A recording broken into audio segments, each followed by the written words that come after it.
देखिए दोस्तों, आज हम बात करेंगे, एक चैप्टर है केमिकल रिएक्शन।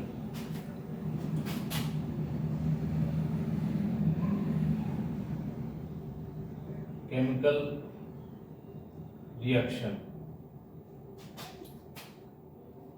हिंदी में बोलते हैं रासायनिक अपक्रियाएं।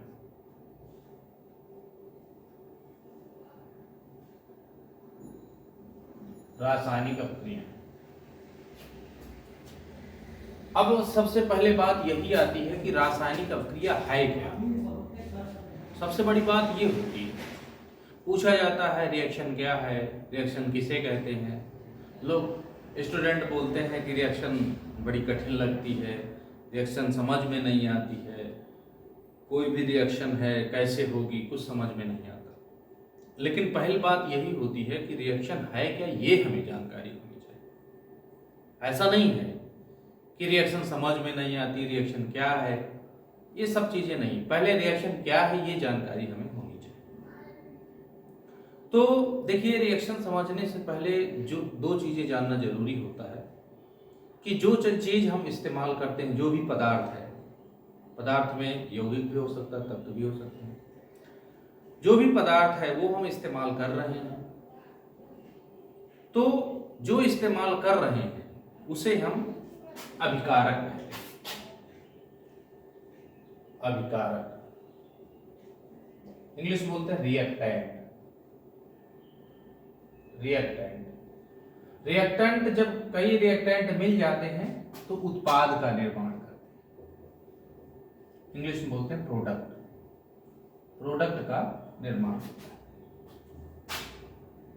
अब बात क्या होती है कि अगर हम रिएक्शन की बात करें, मान लेते हैं कि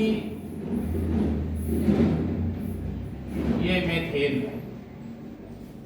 मेथेन को हम ऐसे भी लिख सकते हैं, इसके 4 बंध दिखाए गए हैं, 1 2 3 4। कोवेलेंट बॉन्ड है, सिंगल बॉन्ड है, और इससे क्लोरीन से रिएक्शन करा दी जाए तो क्लोरीन से रिएक्शन कराने के बाद हम देखेंगे कि मेथिल क्लोराइड और HCl का formation in presence of sunlight, H new radiation ये दिस को दिए। अब देखिए, अब इसकी स्ट्रक्चर अगर देखें तो क्लोरीन मॉलिक्यूल जो होता है, क्लोरीन अणु होता है, वह 2 परमाणुओं, 2 एटम से मिलकर बना होता है। इनके मध्य में भी एक सिंगल बॉन्ड उपस्थित होता है। अब देखिए, यहां पर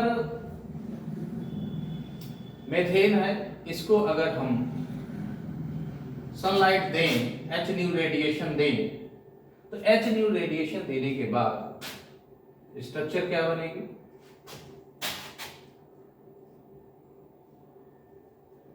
H H और ये HCl। क्या हुआ इसमें? क्या सर, अभिकारक मिले, 2 अभिकारक मिल गए, रिएक्टेंट, दूसरा रिएक्टेंट मिला, उत्पाद बना। लेकिन इस दौरान होता क्या, जो इस दौरान होता है उसी को हम कहते हैं कि यह रिएक्शन। क्या होता है, क्वेश्चन बनता है क्या होता क्या इस दौरान। देखिए, आपको बताएं हम, इसमें 4 बॉन्ड हैं, 1 2 3 4, और इसमें 1 बॉन्ड। ये क्या होता है, बॉन्ड टूटा, ये वाला बॉन्ड टूट गया और ये वाला बॉन्ड टूट गया। बॉन्ड जब टूटा, दूसरा यहां पर नया बंध बन गया। पहले कार्बन हाइड्रोजन के मध्य बंध बना था, अब जो है कार्बन और क्लोरीन के मध्य बंध बन गए। दूसरा इसमें क्लोरीन एटम के मध्य में बना हुआ था बॉन्ड, अब क्या है यहां पर हाइड्रोजन और क्लोरीन के मध्य में। तो यही चीज होती है। इसमें क्या हुआ, पुराने बंध टूटते हैं और नए बंध बनते हैं, यानी कि breaking of old bond and formation of new bond is called reaction. पुराने बंधों का टूटना और नए बंधों का बनना अपक्रिया कहलाता है। तो समझ में आ गया होगा। अब देखिए, इसके बाद ये तो समझ में आपको आ गया कि अपक्रिया किसे कहते हैं। अब इसके बाद आता है अपक्रिया के प्रकार। अवक्रिया के प्रकार, types of reactions. Types of reactions, देखिए टाइप्स ऑफ रिएक्शन में पहले संयोजन या योगात्मक अवक्रिया, इंग्लिश में बोलते हैं addition reaction, addition reaction, addition reaction. Addition reaction के बाद दूसरा होता है अनुत्क्रमणीय अवक्रिया, अनुत्क्रमणीय अवक्रिया, इंग्लिश बोलते हैं इररिवर्सिबल रिएक्शन। तीसरी होती है उत्क्रमणीय अवक्रिया,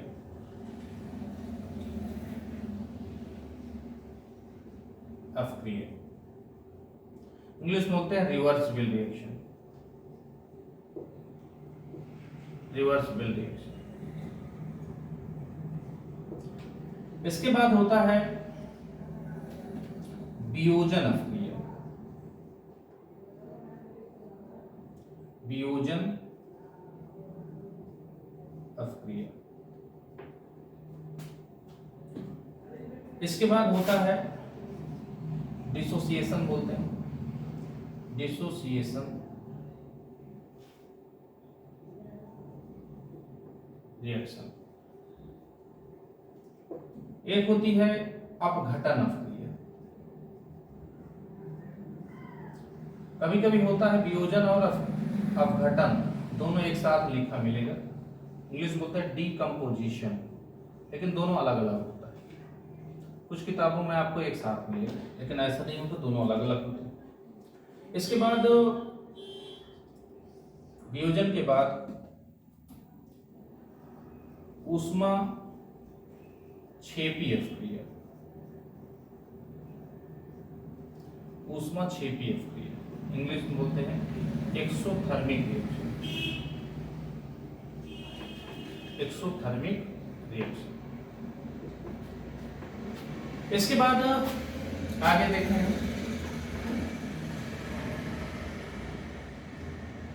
एक्सोथर्मिक के बाद ऊष्मा शोषी अवक्रिया,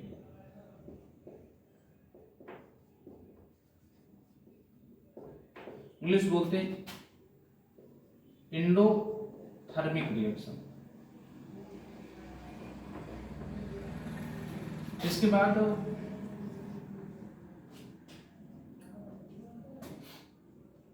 विस्थापन अवक्रिया,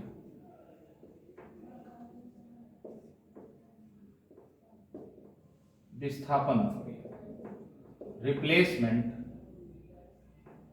रिप्लेसमेंट रिएक्शन या डिस्प्लेसमेंट इसी को बोलते हैं, डिस्प्लेसमेंट रिएक्शन। एक होता है द्विविस्थापन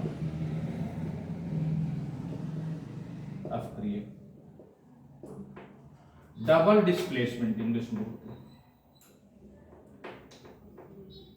डबल डिस्प्लेसमेंट या रिप्लेसमेंट रिएक्शन। इसके बाद आता है ऑक्सीकरण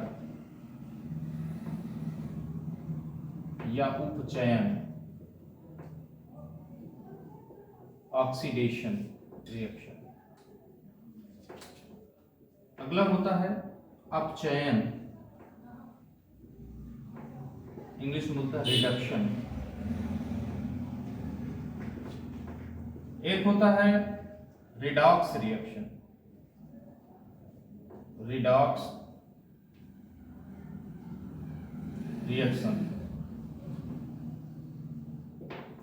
इसी को ऑक्सीडेशन रिडक्शन रिएक्शन के नाम से भी जानते हैं, ऑक्सीडेशन रिडक्शन रिएक्शन। ये सारी की सारी अभिक्रियाएं आपको कक्षा 10 में मिलेंगी। इसके अतिरिक्त भी कुछ और भी अभिक्रियाएं होती हैं, जिनमें से विलोपन अभिक्रिया, इंग्लिश बोलते हैं एलिमिनेशन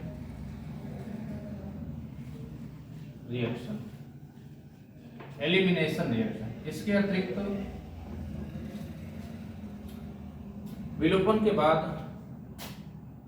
विस्थापन को प्रतिस्थापन भी कहते हैं, प्रतिस्थापन। इसके अतिरिक्त विलोपन के अतिरिक्त आपको और भी अभिक्रियाएं मिलेंगी। पुनर्विन्यास अभिक्रिया, रीअरेंजमेंट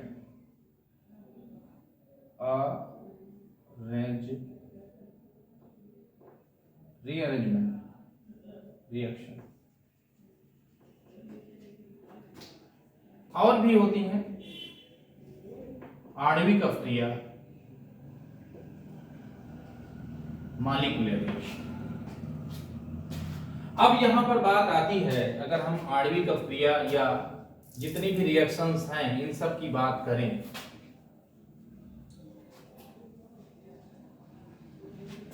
तो एक एक करके हम सबका अध्ययन कर लेते हैं। टाइप्स ऑफ रिएक्शंस में ये आपको हर एक कंपटीशन में जितनी भी अभिक्रियाएं आपको दी गई, इसके अतिरिक्त भी और भी प्रकार की अभिक्रियाएं होती हैं।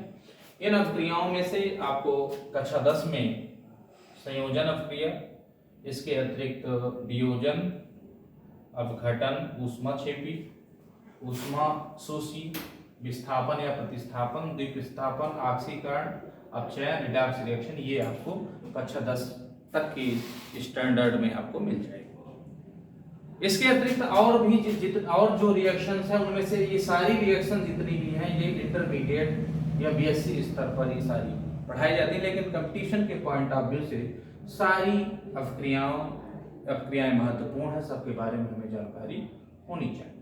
बहुत ही सिंपल है, हम पहले स्टार्ट करते हैं योगात्मक अभिक्रिया या संयोजन अभिक्रिया। संयोजन अभिक्रिया बहुत ही सिंपल है, वह अभिक्रिया जिसमें कोई एक पदार्थ मिल करके, ऐसे समझ सकते हैं कि जब दो या दो से अधिक पदार्थ मिल करके एक नए पदार्थ का निर्माण करते हैं तो उसे हम संयोजन या योगात्मक अभिक्रिया के नाम से जानते हैं। जैसे एग्जाम्पल के तौर पे हम देखें, जैसे कार्बन डाइऑक्साइड है,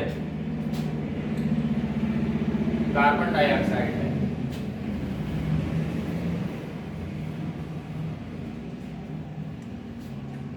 इस कार्बन डाइऑक्साइड कार्बन है,